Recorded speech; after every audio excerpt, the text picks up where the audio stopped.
बिस्मिल्लाहिर्रहमानिर्रहीम। अस्सलाम वालेकुम नाज़रीन, आप यूट्यूब चैनल देख रहे हैं। मैं इमरान खान हूँ। सबसे पहले तो ये है कि खैबर पख्तूनख्वा में जो सेनेट इलेक्शन हुआ उसका नतीजा आ गया है। अपोजिशन को अपनी उम्मीद से ज़्यादा सीटें मिल गई हैं। यानी जो पाकिस्तान तहरीक इंसाफ के लोग हैं वो ये मानते थे कि एक सीट कम से कम ज़्यादा दी जा रही है अपोजिशन को, और अपोजिशन को वो सीट जीतने का मौका भी मिल गया। सबसे ज़्यादा वोट जो है मुराद सईद साहब को पड़े हैं, और मुराद सईद साहब सेनेटर बन चुके हैं। अब वो हलफ उठाने नहीं आ पाएंगे, हालात उनके लिए मुश्किल होंगे ज़रूर, लेकिन ये पहली मरतबा नहीं हो रहा, माजी में भी ऐसा होता रहा है। 26 वोट जनरल नशिस्त पर मुराद सईद साहब को पड़े हैं। उनके बाद फैसल जावेद को, मिर्ज़ा अफरीदी को और नूरुल हक कादरी को वोट पड़े। फैसल को 22, मिर्ज़ा अफरीदी को 21 और नूरुल हक कादरी को 21 वोट पड़े। मिर्ज़ा अफरीदी पाकिस्तान तहरीक इंसाफ ने एक फ्लेक्सिबिलिटी शो की है कि जो लोग 9 मई के बाद या उससे पहले पाकिस्तान तहरीक इंसाफ से अलहदगी इख्तियार कर चुके थे, अगर उनके पास पैसा है और वो इख्तियार वाले हैं तो पाकिस्तान तहरीक इंसाफ के उनके साथ उनके लिए दरवाजे तहरीक इंसाफ के खुले हैं। अगर इस्टेब्लिशमेंट से आपके अच्छे ताल्लुकात हैं तो आने वाले दिनों में बहुत सारे लोग उम्मीद कर सकते हैं कि वो किसी ना किसी तरह पाकिस्तान तहरीक इंसाफ का वापस हिस्सा बन जाएंगे। अब यहाँ पे टेक्नोक्रेट की एक सीट चली गई अपोजिशन को और एक हुकूमत को चली गई। इसी तरह जो एक सीट है वो ख़वातीन की हुकूमत को चली गई और एक अपोजिशन को चली गई। तो इस तरह जो है पाकिस्तान तहरीक इंसाफ नए फार्मूले के तहत 6 सीटें और अपोजिशन 5 सीटें जीत गई। गंडापुर साहब ने कहा जी कि अगर ये मखसूस नशिस्तें अपोजिशन को ना मिलती तो उनकी सीटें महदूद रहती 3 तक। तो ये बात गलत है। एक ही सीट उनको तब भी मिलनी थी क्योंकि वो एक जनरल नशिस्त सिर्फ जीत सकते थे। दोनों टेक्नोक्रेट या ख़वातीन की जो नशिस्त है, टेक्नोक्रेट या दूसरी जो खातून की नशिस्त है, उसमें से एक भी उनको नहीं मिलनी थी और फिर एक सीट तक महदूद रहना था अपोजिशन ने। अब यहाँ पे खरीदो फरोख्त की ज़रूरत ही नहीं पड़ी क्योंकि सारे जो उम्मीदवार थे वो बैठ गए थे, सिर्फ एक उम्मीदवार बाकी थे और उन्होंने कहा जी चाहे मुझे एक भी वोट ना पड़े लेकिन मैं ये इलेक्शन ज़रूर करवाऊंगा। बहरहाल ये इलेक्शन हो गया। अब इमरान खान साहब इस इलेक्शन के बारे में क्या कहेंगे ये आने वाले दिनों में पता चलेगा। क्या वाकई, क्योंकि बहुत सारे लोग अभी भी ये समझते हैं कि शायद मिर्ज़ा अफरीदी इमरान खान की चॉइस नहीं है या इमरान खान साहब तक दुरुस्त इंफॉर्मेशन नहीं पहुंचाई गई मिर्ज़ा अफरीदी को लेकर। कुछ लोगों का ये दावा है, सबकी अपनी अपनी बातें। हाँ, ये भी ज़रूर है कि बहुत सारे चैनल्स पे खबरें चल रही थी कि जनाब इतने वोट इधर हो गए, इतने वोट इधर हो गए, फलाना बंदा बैठा हुआ है उसके लिए इतने वोट अवेलेबल है, फलाना बंदा जो है वो इतने वोट खरीद चुका है। तो ये चीज़ नहीं हो पाई क्योंकि चीज़ें तय हो गई थी। अपोजिशन और हुकूमत ने एक पेज पर रहते हुए ये पूरा इलेक्शन लड़ा है। यहाँ सारी चीज़ें तय पा चुकी थी, तो यहाँ पे इधर उधर बंदे तोड़ने की ज़रूरत नहीं थी। फैसला बहुत ऊपर हो गया था। एमपीएस पे पैसा और वक्त ज़ाया करने के लिए कोई ज़रूरत नहीं थी। चीज़ें बड़े स्मूथ तरीके से हो गई हैं। 9 मई के हवाले से नाजरीन यहाँ पे एक पूरा एक पाकिस्तान तहरीक इंसाफ को एक भूचाल खड़ा करना चाहिए कि वो 9 मई जिसका बहाना बनाकर पिछले 2.25 साल से पाकिस्तान तहरीक इंसाफ को टारगेट किया जा रहा है, लगातार कुचला जा रहा है, उस 9 मई के मुकदमे का भुरकस निकल गया है। पूरा का पूरा पोस्टमार्टम हो गया अदालत के अंदर। अब अदालतें फैसले तो तहरीक इंसाफ के खिलाफ ही देंगी क्योंकि जजों ने जो फैसले लिखने होते हैं वो तो लिखने थोड़ी होते हैं, वो तो पढ़ने होते हैं। वो तो लिखे लिखाए फैसले आ जाते हैं जैसा दिखाई दे रहा है। अब इसमें जो है वो 9 मई के हवाले से पाकिस्तान तहरीक इंसाफ के अहम तरीन वकला हैं, उन्होंने ये चंद पॉइंट्स बनाए हैं, ये बड़े इंपॉर्टेंट हैं और वो ये बताते हैं कि ये नुकात इस पूरे मुकदमे को उड़ा कर रख देते हैं। नंबर 1 ये है, इसमें जो है वो अबूदर सलमान उन्होंने बड़ा काम किया, कुछ और वकला है उन्होंने सब ने मिलकर काम किया है, लेकिन ये मैंने उनसे ये सारी इंफॉर्मेशन हासिल की है। नंबर 1 मामला ये है कि 9 मई के मुकदमात की बुनियाद बनने वाला साजिशी दावा अदालत में नाकाम हो गया। दोनों अहम इस्तगासा के गवाहों ने जिरा के दौरान एतराफ़ किया। क्या क्या एतराफ़ किया? नंबर 1, निगरानी करने या सर्वेलेंस करने की कोई मंजूरी मौजूद नहीं थी। नंबर 2, पुलिस रोजनामचे में कोई इजाज़त या रिकॉर्ड दर्ज नहीं था। नंबर 3, एक गवाह तो उस दिन ड्यूटी पर ही मौजूद नहीं था। एक और चीज़ इसके अंदर शामिल है, वो ये है कि गवाहान कहते हैं कि हम गए जनाब इमरान खान साहब के घर में छुप छुपा के पहुँच गए। ना वो इमरान खान साहब के कपड़ों का रंग बता पा रहे हैं, ना बाकी लोगों के बारे में बता पा रहे हैं। और एक कहता है जी मैं सोफे के पीछे छुप गया था और दूसरा कहता है कि मैं मेज़ के नीचे छुप गया था। पाकिस्तान तहरीक इंसाफ को चाहिए था कि इमरान खान साहब के घर से वो मेज़ और सोफ़ा ले जाके अदालत में रख देते और वहाँ जाकर कहते कि जनाब इन गवाहों को कहें कि इसके नीचे और इसके पीछे छुप के दिखाएं। ज़रा पता तो चले कि ये कैसे, ये बिल्ली के बच्चे हैं या पुलिस वाले हैं कि एक मेज़ के नीचे घुस जाएगा, एक सोफे के पीछे घुस जाएगा। ये कैसे हो सकता है? सारी दुनिया वहां पे यानी बाहर से लेके अंदर तक इतना जबरदस्त वो निगरानी का एक सिस्टम था। मैं क्योंकि खुद गया हूं, बाकी बहुत सारे सहाफी गए हैं, सीनियर सहाफी भी गए हैं। ये आप शामी साहब से पूछ सकते हैं, मुजीबुर शामी साहब से, वड़ाइच साहब से पूछ सकते हैं, आप आफ्ताब इकबाल साहब से पूछ सकते हैं। ये बुजुर्ग लोग हैं, ये आपको बताएंगे कि वहां पे क्या इन्होंने देखा और कैसे हुआ। और बहुत सारे लोग, आरिफ हमीद भट्टी साहब हैं, वो भी वहां पे गए हैं, उनसे आप पूछ लें, वो आपको बताएंगे कि जनाब वहां पे कोई बिल्ली का बच्चा भी घुस सकता था बगैर मर्जी के, तो ये पुलिस वाले अंदर घुस गया और एक सोफे के पीछे और एक मेज के नीचे छुप गया। ये चीजें उठा के अदालत में ले जाए, पीटीआई को चाहिए, और जाके के इन पुलिस वालों को बोले यहाँ छुप के दिखाएं। दूसरा, इस्तगासा के जो गवाह हैं वो जिरा के दौरान इमरान खान के जमान पार्क रिहाइशगाह की शनाख्त करने में नाकाम रहे। उन्हें पता ही नहीं था कि घर है किस तरह का, कितने दरवाजे हैं, कहां से गुजरते हैं, किधर से अंदर जाते हैं, शीशा किस तरफ है, खिड़की किस तरफ है, सोफा किस तरफ को लगा हुआ था, जो इमरान खान साहब जहां बैठते थे वहां दरवाजा दाएं जानिब था या बाएं जानिब था या सामने की जानिब था। जब आप अंदर दाखिल होते हैं तो इमरान खान साहब के कमरे से पहले आप कितने दरवाजों से गुजरते हैं, बाहर टेबल कहां रखी हुई है, अंदर किस तरफ है, कोई वो बता ही नहीं सके। ना कोई नक्शा दिखाया, ना कोई खाका पेश किया, ना ही उस जगह का उन्हें मोतबर इल्म था जिसकी उन्होंने निगरानी की थी। तो इनकी मन गढ़त जो गवाही है वो साबित हो गई कि जनाब ये मन गढ़त है, और इनको जो कहा गया इन्होंने बेचारों ने वही गवाही दे दी है। अच्छा, ये मुकदमा जो है इसकी रफ्तार भी गैर मामूली है, ये भी एक नुक्ता उठाया गया। रोजाना समातें की गई, हत्ता के हफ्ते की रात 10:30 पौने 11 बजे तक भी अदालती कार्रवाई चलती रही। ये कारकर्दगी नहीं है, ये दबाव है, और कानूनी उसूल है कि जल्दी किया गया इंसाफ दफन किया गया इंसाफ होता है। यानी जल्दबाजी में जो आप इंसाफ करते हैं वो इंसाफ को दफन करने के मुतरादिफ है, ये वैसे ही कानूनी उसूल है। शाह मोहम्मद कुरैशी साहब, जिन्हें साइफर केस में बरी किया जा चुका है, उन्हें 9 मई में फंसाने के लिए मुलविस कर दिया गया। हालांकि उस दिन वो लाहौर में थे ही नहीं, अपनी बीवी के साथ आगा खान अस्पताल कराची में थे, और ये फौजदारी कवानीन की सख्त खिलाफ वर्जी हो रही है, और उस आदमी को लाहौर के मुकदमात में इन्वॉल्व कर दिया गया है। कैद को मुकदमा चलाने की बुनियाद बना दिया गया। उमर सरफराज चीमा और महमूद रशीद साहब, ये लोग जो है सिर्फ इन पे मुकदमा इसलिए चल रहे हैं कि इनको जेल के अंदर रखना है, और ये जेल के अंदर मौजूद है। ये एक मनमानी कार्रवाई है, ये भी नुकता उठाया गया वकला की जानिब से। अंदलीब अब्बास और मुराद राज, इन्होंने जैसे ही प्रेस कॉन्फ्रेंस की इनके ऊपर मुकदमा चला ही नहीं, क्योंकि उन्होंने अपनी सियासी वाबस्तगी पीटीआई के साथ खत्म कर दी थी। अंदलीब अब्बास उस गाड़ी में थी जिसमें यास्मीन राशिद साहिबा थी, दोनों के ऊपर एक जैसा मुकदमा था। मुराद राज जो है उनके बेशुमार मैसेजेस आईजी ने पढ़ के बताए हुए थे, लेकिन ये दोनों गायब हो जाते हैं बीच में से, और ये बराबरी के उसूल की खिलाफ वर्जी है। कुछ मुलजिमान को 9 मई के मुकदमात में 2 साल से जमानत नहीं दी गई, जबकि कुछ 1 साल से बगैर सजा के कैद हैं। ये आइन की खुली खिलाफ वर्जी है। आर्टिकल 9 जो है वो शख्सी तहफ़्फ़ुज़ का हक देता है, जबकि आर्टिकल 10 गिरफ्तारी और हिरासत में कानूनी तहफ़्फ़ुज़ात फराहम करता है।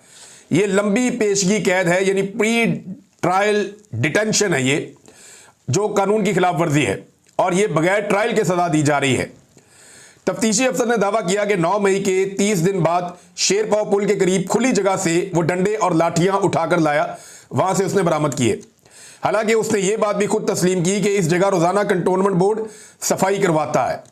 अब ये बात तो अकल में आने से ही बाहर है ना, कि जहां पे रोजाना सफाई आती है वहां पे डंडे और लाठियां पड़ी हुई हैं, और वो वहीं पड़ी हुई है, कोई जनाब देखने वाला ही नहीं है, उठाने वाला ही नहीं है, और सफाई रोजाना की बुनियाद पे वहां पे हो रही है। तो ये शवाहिद की कानूनी हैसियत को बहुत बड़ा चैलेंज सामने आ गया है। अच्छा जी, एक और चीज है इसमें बड़ी इंपॉर्टेंट,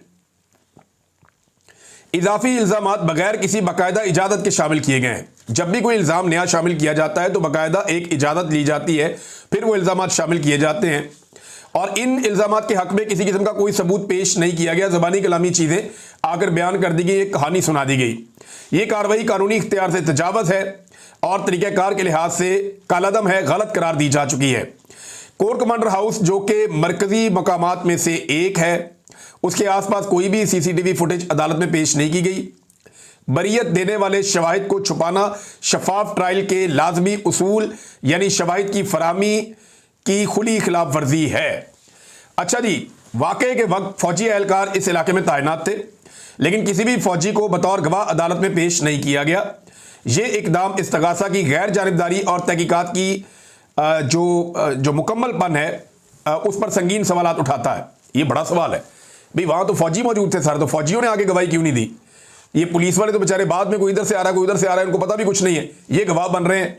फौज का कोई एक भी एहलकार गवाह नहीं बना। ये क्यों हुआ, हालांकि अटैक तो वहां हुआ था। बुनियादी सवालात कुछ ऐसे हैं जिनका अभी तक जवाब नहीं दिया गया। सिक्योरिटी रुकावटें 9 मई वाले दिन क्यों हटाई गई, हुजूम को जमा होने की इजाजत क्यों दी गई, और सबसे आम सवाल सीसीटीवी फुटेज को क्यों छुपाया गया और वो कहां गई है। ये गफलत और बदनीयती की निशानदेही करता है मामला। मीडिया को मुकदमे के आखिरी मराइल की कवरेज से रोक दिया गया है। जो जेल के अंदर ट्रायल हो रहा है, अब मीडिया को इजाजत नहीं दी जाती कि वो उसकी जाके कवरेज करे, और ये ओपन जस्टिस के उसूलों की खिलाफ वर्जी है, और ये अमल पूरी दुनिया में कहीं पे भी काबिल कबूल नहीं है। इस बात के लिए कोई वाज़े कानूनी मेयार नहीं दिया गया कि किन अफराद का ट्रायल फौजी अदालतों में होगा और किन का इंसदाद दहशतगर्दी की अदालतों में होगा। यानी जिसका दिल किया उठा के फौजी अदालतों में ले गए, और जिसका दिल किया उठा के उनको जो है वो अवामी अदालतों के अंदर या आम सिविल अदालतों के अंदर पेश कर दिया।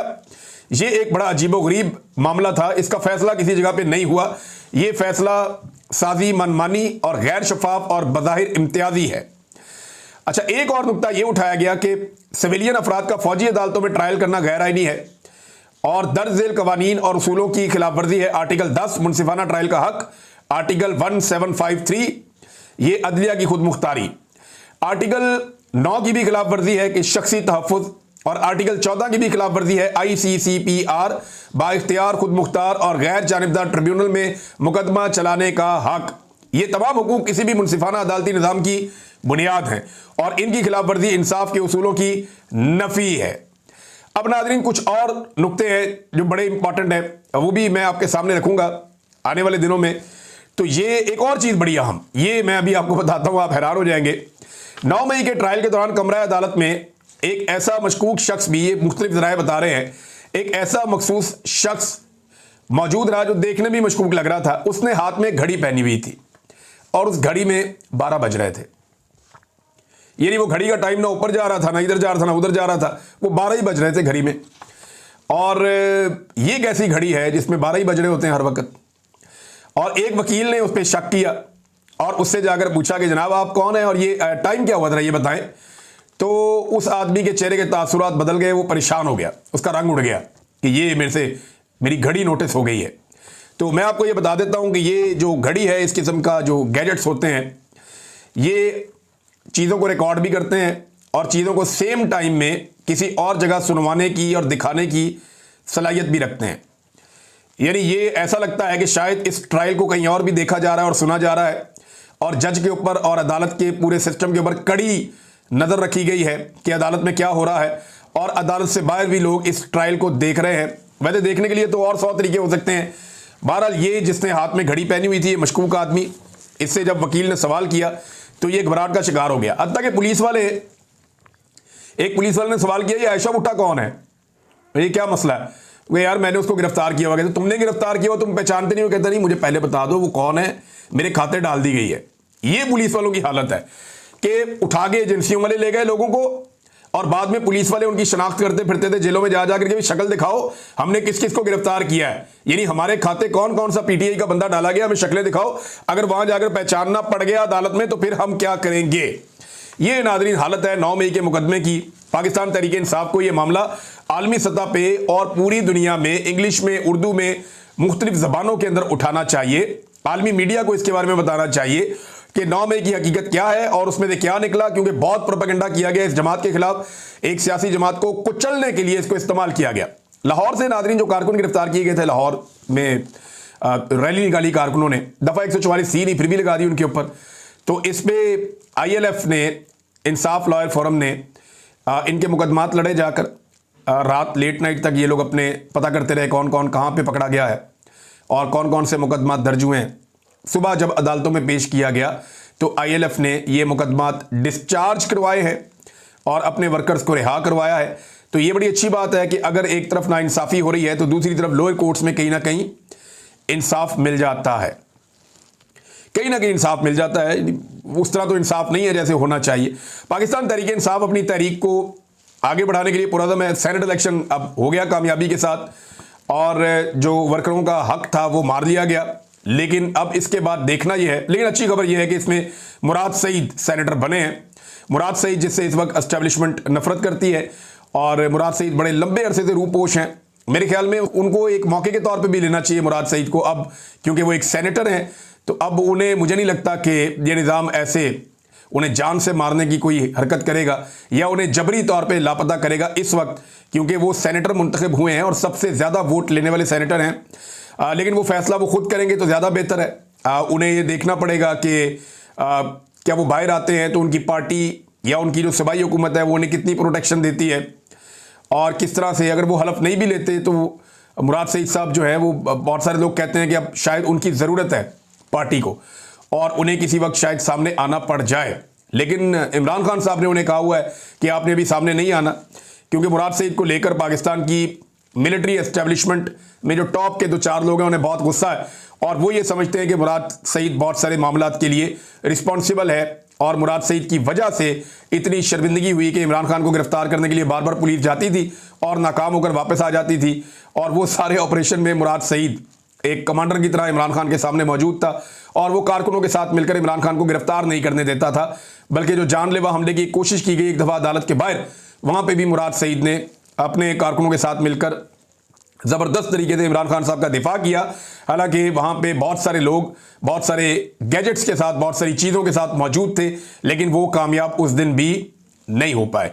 लिहाजा मुराद सईद साहब के लिए, एक पाकिस्तान तहरीक इंसाफ के आम कारकुन के लिए अच्छी खबर तो है कि मुराद सईद साहब बन गए हैं, लेकिन अब मुराद सईद साहब की अगली स्ट्रेटजी क्या होगी ये हमें आने वाले दिनों में पता चलेगा।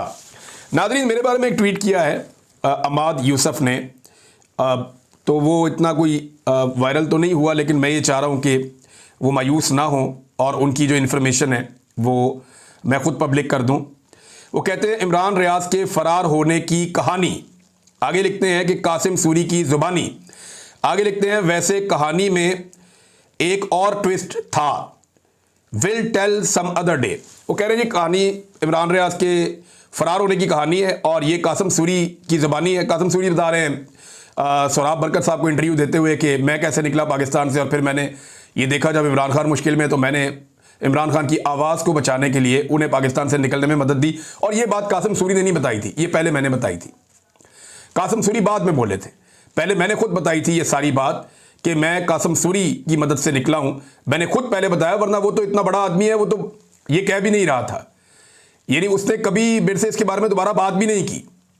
मैंने जब ये बात की तो उनका मुझे फ़ोन आया, उन्होंने कहा आपने ये बात पब्लिक कर दी है। मैंने कहा मुझे लगा कि बस अब मैं बताऊं लोगों को कि मैं कैसे निकला हूं और आपने मेरी मदद की थी तो मैंने आपका नाम ले लिया।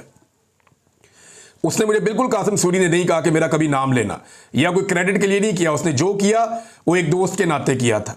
जैसे मुराद सईद ने जितनी मदद की अरशद शरीफ की, वो जो ताल्लुक़ निभाया वो अपने एक दोस्त होने के नाते निभाया, ऐसे ही कासिम सूरी साहब से मेरी एक दोस्ती थी और उन्होंने वो ताल्लुक़ निभाया। तो ये कासिम सूरी साहब की बात अमाद यूसुफ साहब ने लगाई, ये ARY के मुलाजिम है अमाद यूसुफ साहब। तो अमाद साहब आप कह रहे हैं कि कोई और ट्विस्ट है जो आप बताना चाहते हैं, अब बताओ ना, अब बताओ, आपके आका भी खुश हो जाएंगे। जिन ताकतवरों की आप गुलामी करते हैं, जिनका पट्टा आप लोगों गले में डाल लेते हैं, आप बताइए ना, आप बताइए उन्होंने क्या हुक्म जारी किया है कि इमरान रियाज के बारे में क्या प्रोपेगेंडा करना है। बोलो ना भाई, क्यों नहीं बोलते, बताओ, जल्दी बताओ, इंतज़ार किस बात का, नहीं क्यों इंतजार किस बात का, बताओ, निकालो अपने अंदर जो गंद है। ऐसे ही कुछ लोगों ने बेशर्मी करके जो शहीद अरशद शरीफ का मजाक उड़ाया था, ऐसे ही किया था ना, जब आप लोगों ने नौकरी से निकाला शहीद अरशद शरीफ को, रातों रात उसे पाकिस्तान छोड़ना पड़ा, तो एयरपोर्ट के ऊपर उनकी मुस्कुराती हुई तस्वीर, और मैंने पूछा था शहीद अरशद शरीफ से कि आपकी फोटो, तो उन्होंने कहा जी मैं इमरान जानबूझकर इसमें मुस्कुरा रहा था, मुझे आइडिया था कि ये मेरी तस्वीर का मजाक बनाएंगे, इसलिए मैंने अपनी तस्वीर जो है वो मुस्कुराते हुए मैंने अपनी तस्वीर लगाई थी। तो तब भी कई ऐसे गिद्ध हैं, लाशें नोचने वाले गिद्ध, मजाक उड़ाने वाले लोग, तब भी कुछ बेशर्मों ने यह कहा था कि वो पाकिस्तान से भाग गया और मजाक उड़ाया था अरशद शरीफ का। आज आप मेरा मजाक उड़ा रहे हैं, आप और कुछ नहीं कर रहे। पहले बहुत सारे लोग नंगे हो चुके हैं, आप भी अपने कपड़े उतार रहे हैं, तो कोई बात नहीं, उतारिए अपने कपड़े। देखिए, माजी में बहुत सारे लोगों ने बहुत सारी गलतियां की हैं, लेकिन आपने अपनी गलतियों से कुछ नहीं सीखा, आपने नहीं सीखा, और आप आज भी वही कर रहे हैं जो आप हमेशा से करने के लिए माहिर हैं। ताकत की पूजा, ताकत की पूजा करते हैं आप, और आप आज भी ताकत की पूजा कर रहे हैं। बताइए आपके ताकतवर आका क्या कह रहे हैं आपको कि इमरान रियाज के बारे में क्या कहना है, बोलो ना, बोलते नहीं। अब बोलो, बताओ, कोई नया झूठ घड़ो, कोई नई बात करो। आपसे पहले भी बहुत सारे गिद्ध बोल चुके हैं, बहुत सारी अजीब अजीब बातें कर चुके हैं। मेरा रब जानता है और मैं जानता हूं कि मैं किन हालात से गुजरा हूं। लेकिन कोई बात नहीं, बोलो, उतारो कपड़े, मजीद कपड़े उतारो, ताकि लोग आपका नंगापन देखें। और मेरा चैलेंज है कि बोलो। अहमद यूसुफ साहब ने बहुत ही मायूस किया है। हैरत हुई मुझे कि सिर्फ इसलिए कि एक दिन का बाइकआउट हुआ एयरवाई का, हालांकि ये सारी जमातें इतने इतने लंबे बाइकआउट करती थी एयरवाई का, इन्हें कभी तकलीफ नहीं होती थी। आज एक पॉलिटिकल पार्टी ज़ेरे अताब है, उनका लीडर जेल में है, ये कभी इमरान खान पे तनकीद करता है, कभी इमरान रियाज पे तनकीद करता है। ये लोग एक दिन अरशद शरीफ को भी बुरा भला कहेंगे। इन्होंने अरशद शरीफ के खून का फायदा उठाने की कोशिश की बेशर्मों ने, बेशर्मी की हद तक ये लोग गए। और अरशद शरीफ शहीद कैसे हुआ, जब ये खुरा निकाला जाएगा तो इसमें आपके भी हाथ जो हैं, आप क्लीन हैंड्स के साथ नहीं हैं, आपके हाथ साफ नहीं हैं। अहमद यूसुफ साहब, आप और आपके मालिकान ये सारे फंस जाएंगे जिस दिन इंसाफ होगा। और मेरा रब इंसाफ करेगा, देर बदेर इंसाफ जरूर करेगा। ये मामला ऐसे रुकेगा नहीं। नाज़रीन, एक बड़ी अजीबोगरीब किस्म की जो है वो खबर है, वो मैं आपको बाद में पहले बताता हूँ। दो खबरें और बड़ी इंपॉर्टेंट है। एक तो बारिश इस्लामाबाद में और रावलपिंडी में दोबारा हुई है और हर तरफ तबाही फैल गई, और गाड़ियाँ जो हैं वो बारिश के अंदर बहती हुई नज़र आ रही थी। जहाँ पे नए कंस्ट्रक्शन के मंसूबे बनाए जा रहे हैं वो सारे इलाके बह रहे हैं और बड़े पैमाने पर तबाही हुई है दोबारा। ये क्यों होती है? मैं आपको बार बार कहता हूं कि ये जो तामीराती मंसूबे गैर कानूनी तौर पे जिनको इजाज़त दी गई है, ये होता रहेगा मामला जब तक के पानी के पुराने रास्ते नहीं खोले जाएंगे। जब आप पानी के पुराने रास्ते जो सदियों से चल रहे हैं उन्हें बंद कर देते हैं, तामीराती प्रोजेक्ट्स वहां पे बना के पैसा कमा लेते हैं, तो पानी फिर नए रास्ते ढूंढता है। और जब पानी नए रास्ते ढूंढेगा और उसको नहीं मिलेंगे तो वो आबादियों में दाखिल होगा, वो तबाही फेरेगा। और वो तबाही अब हम होती हुई देख रहे हैं। नाज़रीन, वो बलोच सरदार भी गिरफ्तार हो गया है जिसने ये जुल्म और जबर किया था, जिसके फैसले पे ये जुल्म और जबर हुआ था, बलोचिस्तान वाला। और ये सारी खबर मेरे सामने मौजूद है। नाज़रीन, ये सरदार शेरबाज है जिसे गिरफ्तार किया गया है और इसको हथकड़ी भी नहीं लगाई गई और अदालत ने इसका 1-2 दिन का रिमांड दिया, 2 दिन का कह रहे थे। हालांकि ना इसके मुंह पे काला कपड़ा डाला गया, इतना बड़ा दहशतगर्दी का वाक़या किया है। तो सियासी मुखालफिन को जैसे ये रियासत कुचलती है, लेकिन यहाँ पे इस सरदार के खिलाफ जिसने सरेआम कत्लेआम का हुक्म जारी किया और इसको मरकज़ी मुलजिम के तौर पे गिरफ्तार किया गया है, इसके साथ जो रियासत का सलूक है वो हैरान कुन है। इन्हीं में हैरान हो रहा था। और जो सलूक किया जा रहा है जबरी तौर पे गुमशुदा अफराद की बाजियाबी के लिए जो लोग एहतजाज कर रहे हैं, ज़रा एक छोटी सी वीडियो देख लें, आपको समझ आ जाएगी वो बारिश के अंदर ख़वातीन और बच्चियाँ कैसे बैठी हैं, वो नौजवान, वो बुज़ुर्ग कैसे बैठे हैं बारिश के अंदर, वो इंतज़ार कर रहे हैं। ये आप वीडियो देख रहे हैं साथ में, ये लोग इंतज़ार कर रहे हैं कि रियासत इन्हें इंसाफ देगी, लेकिन इन्हें एक तंबू लगाने की इजाज़त नहीं है। ये सड़क पे बारिश में बैठे हैं, नीचे भी पानी बह रहा है, ऊपर से आसमान से बारिश बह रही है और इस्लामाबाद में बारिश से तबाही भी हो रही है। हम अपनी तबाही को खुद दावत देते हैं जब हम जुल्म करते हैं, जबर करते हैं, फस्तायत करते हैं और उसके खिलाफ कोई बोलता ही नहीं, कोई खड़ा भी नहीं होता। और बलूचिस्तान हाई कोर्ट ने इसके ऊपर सो मोटो ले लिया है। तो बलूचिस्तान हाई कोर्ट के चीफ जस्टिस को कोई जाकर बताए कि 26वीं आईनी तरमीम के बाद आपका सो मोटो का इख्तियार ख़त्म हो गया है, बिला वजह आप इस तरह उछल कूद ना करें। अब तक के लिए इतनी, अपना ख्याल रखिएगा, अपने इस चैनल का भी। अल्लाह हाफ़िज़।